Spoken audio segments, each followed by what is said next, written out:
لیکن جو ماں باپ واقعی اسلام پسند بھی ہے اور اسلام پابند بھی ہے تو وہ فکر مند ہے کہ ہماری آنے والی نسلوں کا کیا ہوگا. اس کی وجہ یہ ہے کہ اتنے فتنے ہیں، فتنے ان کو گن نہیں سکتے ہم. اللہ کے رسول صلی اللہ علیہ وآلہ وسلم نے ارشاد فرمایا کہ جیسے کالی رات میں آسمان سے بارش برستی ہے ویسے میری امت پر فتنے نازل ہوں گے. ایسے فتنے گن نہیں سکو گے. اور وہ فتنہ کہتے ہیں آزمائش کو. ہم سب آزمائش کے دور سے گزر رہے ہیں. جو بلائیں ہیں وہ بھی فتنہ ہے، مصیبتیں ہیں وہ بھی فتنہ ہے. اور جن کو ہم فتنہ اپنے عرف میں سمجھتے ہیں وہ تو فتنے ہیں ہی. ایک طرف نشے کا فتنہ ہے، ایک طرف زنا کا فتنہ ہے، ایک طرف بدکاری کا فتنہ ہے، ایک طرف جوے کا فتنہ ہے. دجالی فتنہ ابھی سے اپنے پیروں کو پسار رہا ہے. دجال جب آئے گا تب آئے گا، لیکن ابھی سے جو دجال کے گرگے ہیں کبھی انٹرنیٹ کے ذریعے سے ہمارے جوانوں کو گمراہ کر رہے ہیں. آپ کو پتا ہو یا نہ پتا ہو، دھمتری اور قرب و جوار سے آنے والوں، اب بڑے بڑے دیندار گھرانے کے لڑکے یہ کہتے ہیں کہ اللہ پر ایمان لانے کا کیا مطلب ہے؟ جو دکھتا نہیں اس کو کیسے مانے، اس کی طاقت کو کیسے مانے، اس کی قوت کو کیسے مانے. اور نوجوان لڑکے کچھ پڑھ لکھ کر کے خدا کے وجود کا انکار کر رہے ہیں. تھوڑی دیر میں آپ کی توجہ چاہتا ہوں.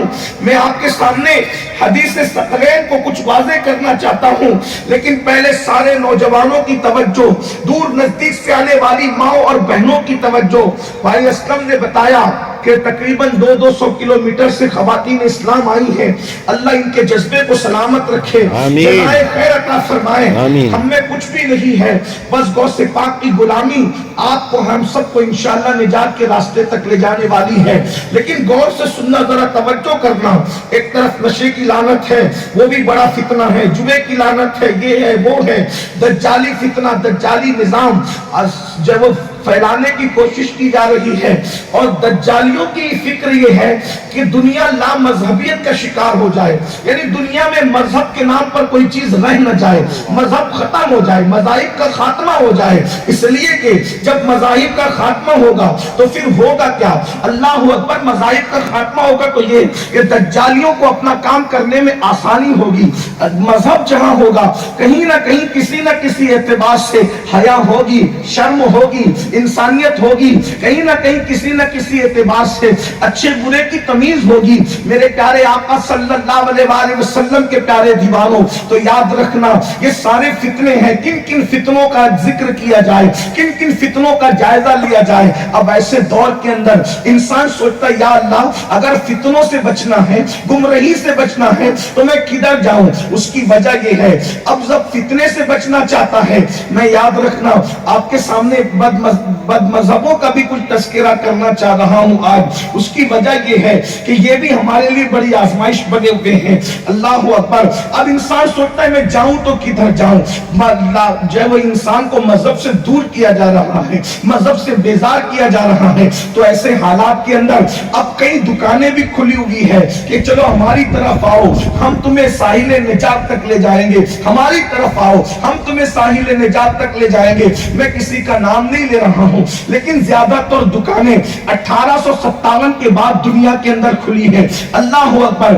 ایسے وقت میں ادھر مذہب کی دکانیں کھلی ہیں، حالانکہ مذہب کے نام پر جو دکانیں 1857 کے بعد انگریزوں کی تائید اور حمایت پر کھلی ہیں، وہاں کہیں بھی مذہب نہیں ہے، وہاں کہیں بھی مسلک نہیں ہے، وہاں کہیں بھی نجات کا راستہ نہیں ہے. اللہ اکبر. تو اب ایسے حالات کے اندر کیا اللہ کے رسول علیہ السلام نے ہمارے لیے کوئی رہنما اصول چھوڑا ہے؟ ذرا غور تو کریں. حجۃ الوداع کے موقع پر اللہ کے رسول علیہ السلام کا آخری حج ہے، اور اس موقع پر اللہ کے رسول علیہ السلام نے یہ بات فرمائی.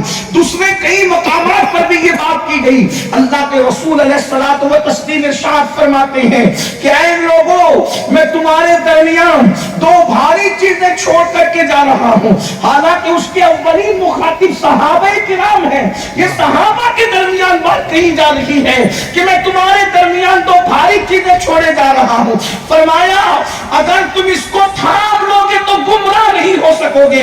یہ رسول اللہ کا فرمان ہے.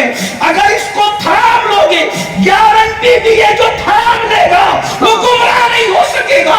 کسی اور کے نزدیک تو گمراہ ہو سکتا ہے لیکن مصطفیٰ جان رحمت کے نزدیک وہ گمراہ نہیں ہو سکتا. سبحان اللہ سبحان اللہ. نعرہ تکبیر، نعرہ رسالت، عظمت